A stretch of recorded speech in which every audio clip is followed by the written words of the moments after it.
pleased to be joined by Mussab Ali, who is a senior advisor of an organization called Vote16 USA. Mussab, good to see you. Steve, thank you for having me. You got it. The website's up. What is this organization and why is it so important? Well, the organization is focused on lowering the voting age to 16 for local elections across the country. I think that young people need to be involved and engaged, and I think 16 is the right age to do it. How'd you get into this? So I actually first ran for office when I was 19 years old in Jersey City, and was lucky enough to be elected when I was 20 in 2017. And ever since then, I've really been interested in getting young people more involved in politics. I went up to law school at Harvard when I graduated. I wanted to do some sort of electoral reform work, and Vote16 USA was hiring their first ever director. So I applied for the role. I got it, and here we are today. Interesting. So a long time ago, at the age of 25, I ran for and was elected to the state legislature. And part of the reason for that is I grew up in a certain kind of family where political engagement and involvement was the norm. What's your excuse? So I'm actually the opposite, Steve. My family was not politically involved at all, and I actually was going into college very ready to go into medical school. I had no interest in politics. I was not one of those kids that was part of the student council or any of those sorts of things. But it was 2016, I think, that really got me engaged, right? I saw, Trump running for office. I saw Bernie Sanders running for office, the Clinton election, and it really taught me the importance of politics and the importance of getting involved. And I said to myself, like, you know what am I qualified for? I was 19 years old at the time, and I figured, why not run for school board? So right now, we actually did something talking about Newark. Newark is, the law in Newark allows for 16-year-olds to vote in school board elections? That's right. That was passed this year. Not city council? Not yet. No. Not state legislature? Nope. Not mayor?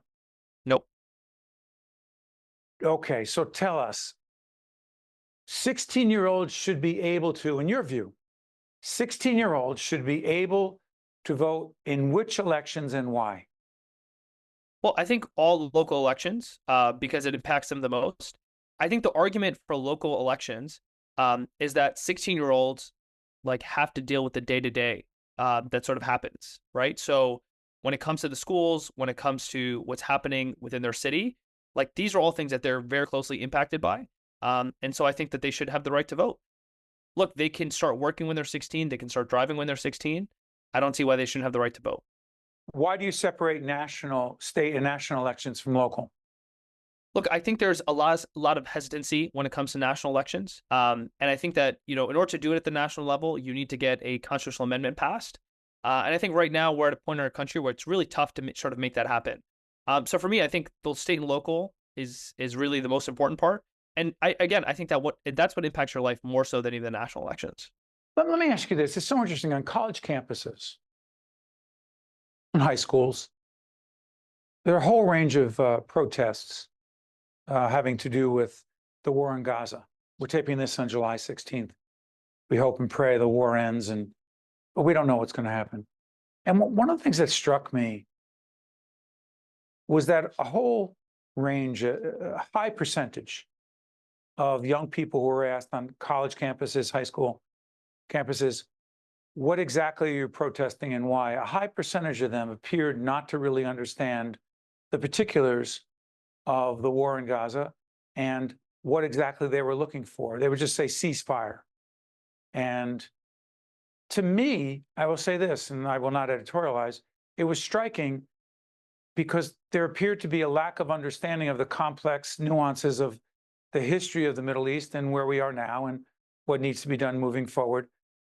Question, how informed do you think most 16-year-olds are, 17-year-olds are, on the issues that they appear to have very strong opinions on?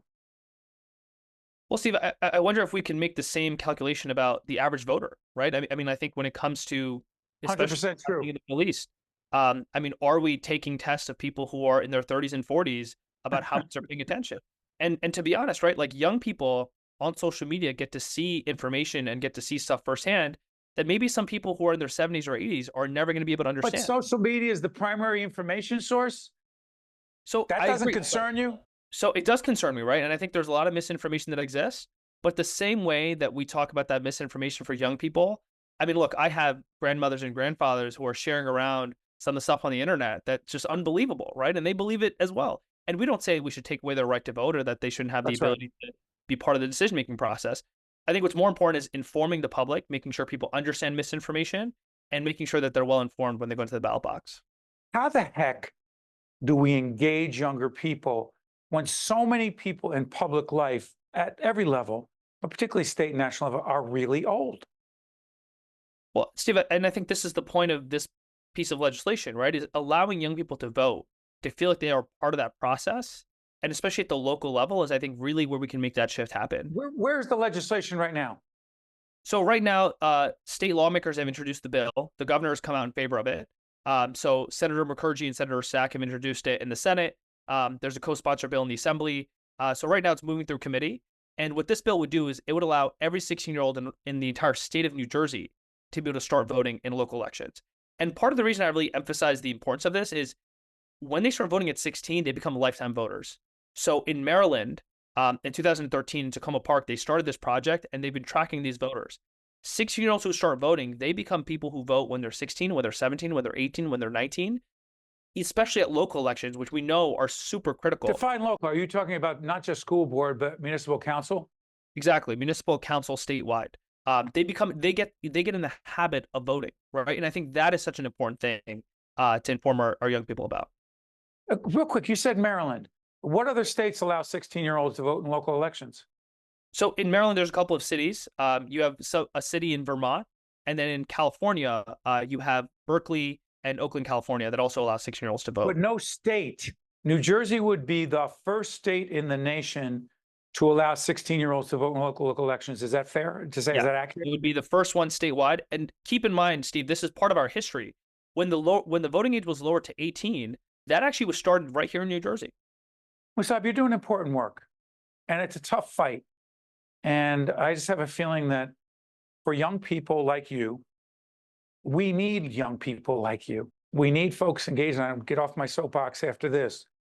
If we do not have young people engaged, involved, and committed, we have a series called Democracy in Danger. Democracy will be in greater danger than ever before if young people are not engaged, involved, and voting. And it'll play out in the legislature, and we'll follow this. Mussab Ali, Senior Advisor of Vote16 USA, cannot thank you enough for your time. All the best to you and your colleagues. Thank you, Steve. Thank you for having me. You got to stay with us. We'll be right back. Think Tank with Steve Adubato is a production of the Caucus Educational Corporation, celebrating 30 years in public broadcasting. Funding has been provided by NJM Insurance Group, the Turrell Fund, a foundation serving children, Delta Dental of New Jersey, the New Jersey Education Association, New Jersey Children's Foundation, New Brunswick Development Corporation, the Port Authority of New York and New Jersey, the New Jersey Economic Development Authority, and by PSEG Foundation. Promotional support provided by Meadowlands Chamber and by NJ Biz. Are you looking to be a part of a dynamic, forward-thinking business service organization? At the Meadowlands Chamber, every day we connect, collaborate, and innovate, helping to drive business and economic growth in the greater Meadowlands and New Jersey. I invite you to visit our Meadowlands Chamber headquarters, an open office facility with access to resources for our members' businesses and networking needs. Together, we will build the Chamber of the future and the next generation of leaders.